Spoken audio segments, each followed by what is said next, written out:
Hello everybody, this is Seto Kaiba from your Yu-Gi-Oh chat channel, and today I'm going to discuss my Dark World deck update, my Dark World deck profile update, because I run this deck still. It's, it does have a little bit of trouble with Ophion, but we do have the ability to say, destroy Ophion, and, it just depends upon who gets the better hand really with Ophion. Other decks, I know it's not going to be as good as used to be, Dark Worlds. But they're still a very good deck, I think, overall, and they're still very fun to play. So, I think two honorary Dark World cards that we could say now are Trans Archfiend and Tour Guide. They've pretty much become honorary Dark World cards. I say this because pretty much they're kind of become staples in every Dark World deck now, I see. Trans Archfiend's awesome. You can set up your combinations. If your card gets banished, I can just bring this guy out. It just depends. I mean, there's so many different combinations. Tour Guide, she's awesome. I think in any deck, I think Tour Guide gets the most benefit of use out of Dark Worlds because you can go Brow, Tour Guide. I can go Tour Bus if I wanted to. I'll explain that later, but yeah. Silva is in here for two reasons. Number one, I can use it for a Duck Devi target or E-Virus target if Gates is on the field. Number two, it's in there because I can also use it as a beat stick, which is awesome. So I can discard using Archfiend if I have Archfiend in hand. If I just want to set up a first play and I don't want to use my Grapha ability, say I want to, if I'm going first, and I don't want to just throw that Graph out there on the field because that could just I want to use its second ability, which is to pop. So I'll just summon Silva out. It's my preference. Grapha, you know what it does. Browse the draw engine. Snow, you know what that does. Beige, I run one of because there's different combinations I can use in this deck for it. Also gives me more outs to level 4s. Morphine Jar is in here. Morphine Jar has been awesome in this deck. Really, really has. And it saved my hide many a time. If I draw into a whole bunch of Dark Worlds, I can just Morphine Jar. Which means I get pluses on pluses. So I get to draw 5 cards, and I get pluses from using those Dark Worlds, discarding them, which is awesome. If I have no cards in hand, and I just need one card to push for game, I can go Morphine Jar.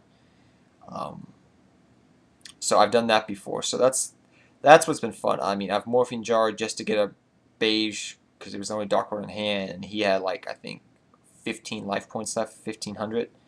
And so I just pushed for game with beige, and I won. So, I mean, it's helpful. You just want to use it. You want to be a smart Dark World player and use it in the proper way. You don't want to be a dumb Dark World player and you're not pushing for game and give your opponent a free 5-card hand. That's just stupid. You would save it. You want to use it if you have a lot of Dark Worlds in hand. If you get it first turn and you just lay your cards down, and your opponent's going to know something's up, believe me, but they'll be like, well, I don't know what the hell it could be. And, oh, it's a Morphine Jar. Well, okay. Fuck. There goes my entire hand. Second, you can use it. You want to use it if you're pushing for game 2, which I mean, like, you just need a couple monsters to just push for game quickly. Fable Raven gives us tuning ability in the deck, and also gives the deck ability to discard a lot of Dark Worlds, which you'll find in this deck. You get a lot of Dark Worlds stuck in your hand. You're like, you know what? Damn it. Discard, discard, discard. Maybe bring back a beige and tune up for something. If I just have one beige, I can go 1, 2, 3, 4, 5, 6, 7. I can go level 7, scrap Archfiend if I want to. Sometimes I run it in the deck, sometimes I don't. Or Black Rose. A quick Black Rose, blow up the field. It just depends. I don't run the tuning engine that much, but it's just, she's still good in there. She comes out, she comes in sometimes, depending upon the duel. Tourbus is in there because it's kind of one of my cards I like in this deck. I can get the ability to recycle, which is kind of awesome in this deck because the deck's going to draw so fast. It's a very good possibility to redraw cards. So I can reuse Snow and search for more stuff. I could reuse a Brow and draw more if I want to, but Snow is the main one. I would be like, okay, Snow back to the deck. And instead of using a brow with a tour guide, I can go tour guide bus, and that's more effective because I can reuse even a tour guide, which is awesome. So what it's really fun to do is go tour guide tour bus overlay, discard the tour guide. Then if it gets blown up, I get to discard the tour bus. When it gets sent to the graveyard, I can put that tour guide back in deck, which is awesome. If I get this card in hand, I can go lay down and get just a snowback and put that back to the deck, or tour guide, or anything like that in general. It's just really, I find it very useful. Depending upon the duel, I will switch it out, but it's very useful, honestly. 3 upstarts. I don't run Reckless Greed anymore because I just prefer upstarts. We don't care about you getting life points. We can just beat you down. But I don't like Reckless because I don't get to draw. I don't know. It's just player preference, really. I never had good luck with Reckless. When I took it out and replaced it just with upstarts and other stuff, it ran a lot better, honestly. Dark Road Dealings, great. If I'm running against a mirror match, I run Dark Smog. Drag Downs, 3 of them. Gates, 3 of them. 1 MST, just in case, for that 1 back row. Card discard, because Grapha, yes, most as people would think, Grapha is your main popper of the deck. 1 MST, 1 card discard, 1 Foolish, 1 Gates, 1 Monster Reborn, 1 Heavy, 1 Dark Hole, 3 Mind Crush, which is awesome in combination with Drag Down. Awesome combo. If you get an E-Virus or Deck Devi off in that same turn, it's like, well, there goes my entire hand. Good night.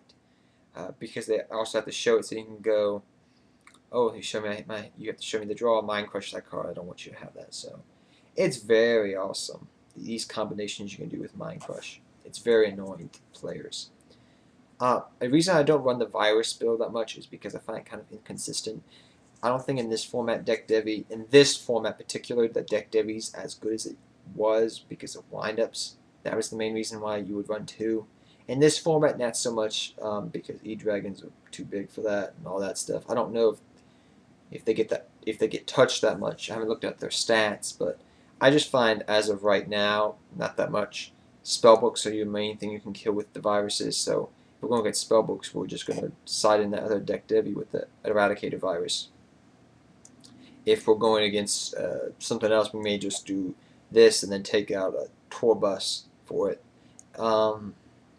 We may side, and then we also have the MSTs to side in because we don't like.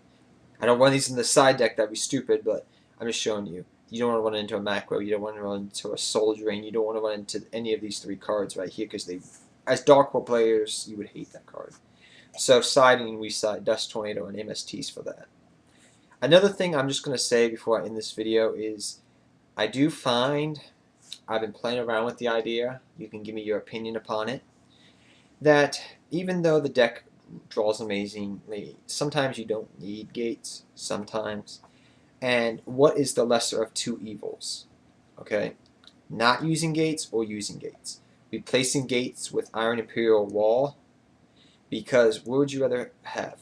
The ability of not using gates, or the ability of running into one of these bad guys, Macro or D-Fissure, which banishes your crap.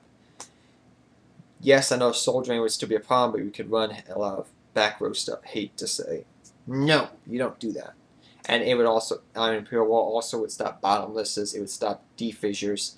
And honestly, Iron Imperial Wall is a great siding card, and it should be sided in with most decks. I've even done a talk about that. If you want to go see that video, just go back to Iron Imperial Wall. But that's the deck profile. Tell me what you think about Iron Imperial Wall, the lesser of 2 evils if you want to. But please respect the deck.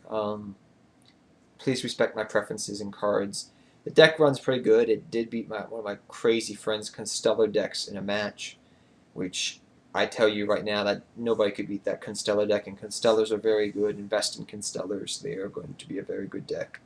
They're very fun to play, though, if run properly. But till next time, everybody, take care. Seto Kaiba.